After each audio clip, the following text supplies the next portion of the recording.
नमस्कार, मी डॉक्टर जयश्री शनिक पाटील। आज गौरीचा दुसरा दिवस आणि आज गौरीसाठी आम्ही पुरणपोळ्याचा नैवेद्य केलेला आहे। काल भाजी भाकरी खाल्ली आहे, आज पुरणपोळ्याचा नैवेद्य आणि आज खूप उत्साहात आहेत गौरी।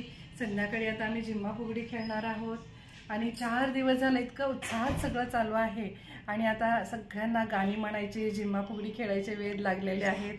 मैत्रिणी येणार आहेत आता जिम्मा फुगडी खेळायला आणि तरीसुद्धा मला पारंपरिक काही आईकडून शिकलेली गीतं, काही स्वतः रचलेली गीतं, इतका त्याचा आनंद मिळतो की काही अशी गौरीची गाणी आहेत।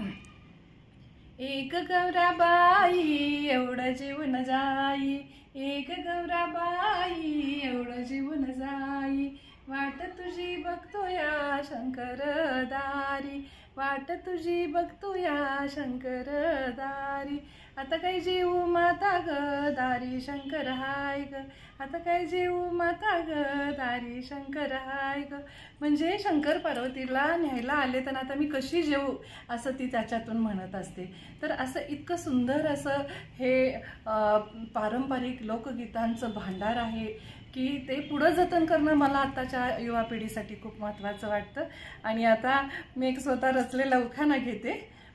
आताच उत्स्फूर्त बोलता बोलता सुचलेला आहे।